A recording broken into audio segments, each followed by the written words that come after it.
இந்த பதிவை முழுமையாக பாருங்கள், மறக்காமல் லைக் பண்ணிவிட்டு உங்கள் நண்பர்களோட பகிர்ந்துக்குங்க. திருச்சிற்றம்பலம். திருமூலர் ஐயா திருவடிகள் போற்றி போற்றி, குருவடியும் திருவடியும் வணங்கி இந்த பதிவை ஆரம்பிக்கலாம். நண்பர்களே, ஒரு மனிதனுடைய பக்தியை எவ்வாறு அளவிட முடியும் அப்படிங்கிறது ஒரு பெரிய கேள்வி. எல்லாத்து மனசுக்குள்ளேயும் இருக்கக்கூடிய ஒரு பெரிய சந்தேகம். ஏன்னா ஒரு மனிதனுக்கு இன்பம் வரும்போது அவன் இறைவா என்று பாடல் பாடுகின்றான், இறைவனை போற்றி போற்றி புகழ்கின்றார். இன்னும் தன்னிடமுள்ள பொருட்களையெல்லாம் செலவு செய்து நிறைய அபிஷேக ஆராதனைகள், ஆலயங்கள் எழுப்புவது, இதுபோல் பழைய விஷயங்களை இறை பொருட்டு செய்கின்றான். தன்னுள் இருக்கின்ற இறைக்காக தியானிக்கின்றான் அல்லது நிறைய விஷயங்களை செய்கின்றான். அப்பொழுது அவனது பக்தியை நம்மால் அளவிட முடியுமா அப்படின்னா கண்டிப்பாக முடியாது. அப்போ ஒரு மனிதனின் பக்தியை எவ்வாறு எப்பொழுது அளவிட முடியும் அப்படின்னா, அவனுடைய இக்கட்டான காலகட்டத்தில் அவனுக்கு வருகின்ற துன்பத்தின் போது அவன் எந்த அளவு நிலைத்தன்மையை பெற்று இருக்கின்றான் அப்படிங்கிறத பொறுத்து தான் அந்த அளவீடுகள் அப்படிங்கிறது மாறும். ஏன்னா சந்தோஷம் வரும்போது சிவபெருமானே அப்படின்னு சொல்கிறது பெருசு இல்லை, அது எல்லாருமே சொல்லுவாங்க. ஒரு சிலர் அப்பொழுதுமே அந்த வார்த்தையை பயன்படுத்துவது இல்லை, என்னதான் பக்தியில் இருந்தாலுமே. ஏன்னா அது எனது உழைப்பு அப்படிங்கிற அந்த ஒரு அகங்காரம் அந்த இடத்துல வந்துடுது அப்படின்னா அப்போதுமே இறைவன் பெயரை அவர்கள் நினைவு கூறுவதில்லை. மாறாக சில பேர் இன்பத்தில் மட்டும் சிவபெருமானே அப்படிங்கிற அந்த நினைவை வைத்திருப்பார்கள். ஏதாவது புகழ் வந்தாலும் சிவசிவா எல்லாம் உனக்கே அப்படின்ட்டு போகிறவங்க நிறைய பேர் இருப்பாங்க. ரொம்ப சந்தோஷம். ஆனால் ஒரு விஷயத்தை தெளிவாக தெரிஞ்சுக்கணும். இன்பத்தில் இருக்கும் பொழுது சிவபெருமானே என்று சொல்வதை விட, தனக்கு வருகின்ற இடர்களின் போது சிவபெருமானே என்று சொல்லி அந்த மனதானது நிலையாக ஒருவருக்கு இருக்கிறது என்றால் தான் அது பக்குவப்பட்ட மனது. அப்போதான் நீங்கள் அவருடைய பக்தியை அளவிடவே முடியும். சொல்லப்போனால் அளவிடக்கூடாது. அடியேன் கூறுவது அந்த சிறத்தன்மை வைத்துள்ள பக்தி எவ்வாறானது அப்படிங்கிறது அவர்களுக்கு வரக்கூடிய துன்பமான காலகட்டங்களிலோ அது கஷ்ட காலகட்டங்களிலோ அவர் மனது மீண்டும் அதே அளவிலான பக்தியோடு இருக்கிறது என்றால் அந்த பக்தியை நம்மால் ஒரு உயர்ந்த கண்ணோட்டத்தோடு பார்க்க முடியும். நாம் வைத்திருக்கின்ற பக்தி என்று எடுத்துக்கொள்ளுங்கள். கஷ்டம் யாருக்கு வராது, மரணம் யாருக்கு வராது, தெளிவாக பதில் சொல்ல கற்றுக்கொள்ள வேண்டும். நாம் கஷ்டம் அனைவருக்குமே வருகிறது. இன்று நாம் பார்க்கின்றோம், பெரிய கோடீஸ்வரராக இருக்கிறார்கள் என்றாலுமே கூட அவர்கள் மனதில் கஷ்டம் என்பது இல்லாமல் இருக்குமா அப்படின்னா பணத்துக்கு கஷ்டம் இல்லாமல் இருக்கலாம். ஆனால் மற்ற வகையிலே கஷ்டம் எப்படி வரும் என்று யாருக்குமே தெரியாது. ஏன்னா நமக்கு தெரிஞ்சிருக்கும், ஒரு மனிதனிடம் ஒரு எதிர்பார்ப்புடன் நாம் பழகுகின்றோம். அந்த எதிர்பார்ப்பு பூர்த்தியாகவில்லை என்றாலும் அது கஷ்டத்தை தான் உண்டாக்குகிறது. அன்பை எதிர்பார்த்திருப்போம், அன்பு மீண்டும் கிடைக்கவில்லை என்றாலுமே அது கஷ்டத்தை உண்டாக்கும். ஆனால் கஷ்டம் இல்லாத நபர்கள் இந்த உலகத்தில் இல்லை ஒன்று. இன்னொன்று, மரணத்தை எதிர்கொள்ளாத நபர்கள் இந்த உலகத்தில் இருக்கிறார்களா அப்படின்னா அதுவுமே கிடையாது. இன்று நாம் நிறைவான வாழ்க்கையை வாழ்ந்து கொண்டிருக்கின்றோம் என்று நினைத்து கொண்டிருக்கின்றோம். ஆம், அப்படித்தான். எந்த வீட்டில் மரணம் நிகழாமல் இருக்கிறது, அது நமக்கு வரவே கூடாது என்று நினைத்தால் அது இயற்கைக்கு எதிரான ஒரு விஷயம் அப்படிங்கிறத நம்ம உணர்ந்திருக்கிறோமா அப்படிங்கிற அந்த ஒரு பெரிய கேள்வி. நமக்குன்னு இல்லை, நம்மை சார்ந்தவர்களும் ஒரு சின்ன ஏக்கம் எதிர்பார்ப்பு இருக்கத்தானே செய்யும். சாதாரண மனிதர்கள் தானே நாமும். பக்தியில் இப்போ தான் ஆரம்ப நிலையில் இருக்கோம். இன்னும் ஒரு தெளிவு அப்படிங்கிறது நமக்கு இன்னும் உண்டாகவில்லை. ஒரு உயரிய நிலையை நோக்கி நாம் இன்னும் பயணம் மேற்கொள்ளவில்லை. அப்படிங்கும் போது ஆரம்ப காலகட்டத்திலே இந்த மாதிரியான இழப்புகள் நமது வாழ்க்கையிலே நிகழ்கிறது. அப்படிங்கும் போது இறைவனை குறை சொல்ல தோன்றும். ஏன்னா நான் இவ்வளோ பக்தி செய்கிறேன், என் வாழ்க்கையில் இருந்து இதை பறிச்சுட்டேன் அதை பறிச்சுட்டேன் அப்படிங்கிறத நம்ம சொல்ல தோன்றும். கண்டிப்பாக சொல்லுவோம். ஆனால் அந்த காலகட்டத்திலும் இது இயற்கை அப்படின்னு உணர்ந்து கொள்ளக்கூடிய தருணம். இன்பமோ துன்பமோ மரணமோ ஜனனமோ எல்லாம் நம்ம கையில் இல்லை, எல்லாம் இறைவனுடைய செயல் அப்படிங்கிற அந்த ஒரு பக்குவப்பட்ட மனது அப்படிங்கிறது தான் பக்தியோட ஒரு உச்சமாக இருக்கும். அந்த ஒரு துன்பம் நிகழும் போது கூட அசாதாரணமாக, ஏன்னா அந்த நேரத்தில் அழுகலைனா கூட சுற்றி இருக்கவங்க என்ன இப்படி கல் நெஞ்சக்காரராக இருக்காரே, கல் நெஞ்சக்காரியாக இருக்காங்களே அப்படிங்கிற வார்த்தையை உதிர்ப்பாங்க. ஆனால் அது பக்குவப்பட்ட மனதாக இருக்கின்ற பட்சத்திலே அந்த பிறப்பு இறப்பு இரண்டையும் ஒரே விதமாகத்தான் அந்த மனமானது பார்க்க ஆரம்பிக்கும். இறைவன் கொடுத்தார், யாரை கேட்டு கொடுத்தார்? யாரையும் கேட்கல கொடுத்தார். இறைவன் எடுத்தார், யாரை கேட்டு எடுத்தார்? யாரையும் கேட்க வேண்டும் என்ற அவசியம் இல்லை. அவர் போட்ட கணக்கு அவருக்கு தெரியும். கண்டிப்பாக அவர் யாருக்கு எது செய்தாலும் நன்மையாகத்தான் இருக்கும் அப்படிங்கிறத மனதார ஏற்றுக்கொள்ளும் பொழுது கண்டிப்பாக இந்த பிரச்சனைகளில் இருந்தெல்லாம் நம் மீண்டு வர முடியும். ஒரு இழப்பு மாற்று கருத்தே இல்லை, அது பெரிய இழப்பு தான்.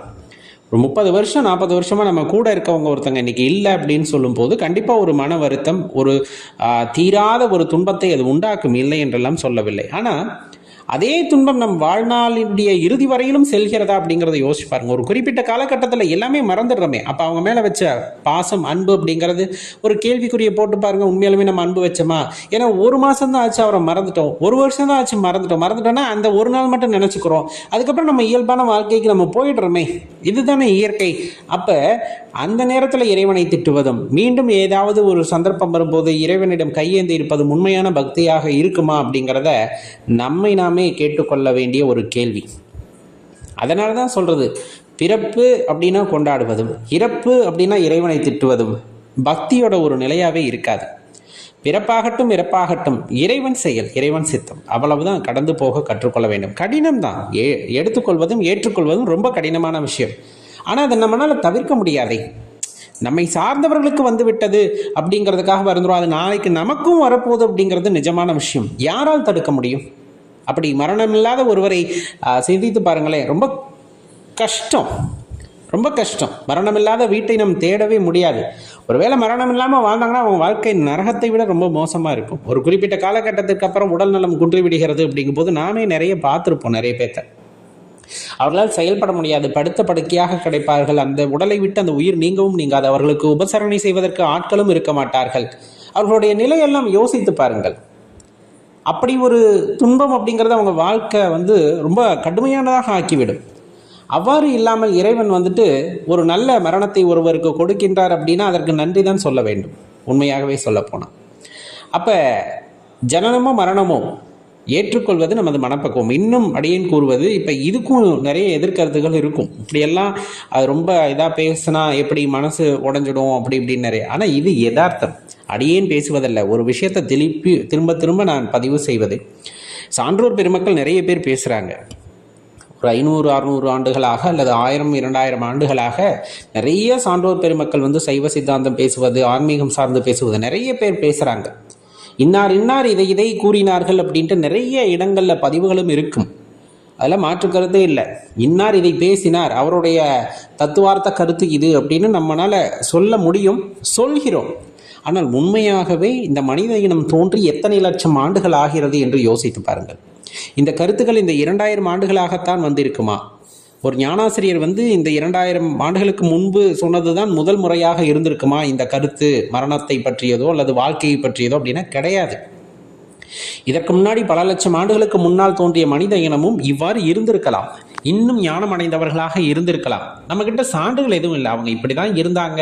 அவங்களுடைய உடலை வேணால் நம்ம நிறைய விஷயங்கள் இன்னைக்கு இருக்கக்கூடிய அறிவியலை பயன்படுத்தி இவ்வளவு உயரம் இருந்தார்கள், இவ்வளவு குள்ளமாக இருந்தார்கள்னு வேணால் சொல்லிவிடலாமே தவிர இவ்வளவு அறிவாக இருந்தார்கள் அப்படின்னு சொல்வதற்கான எந்த சுவடுகளும் இல்லை.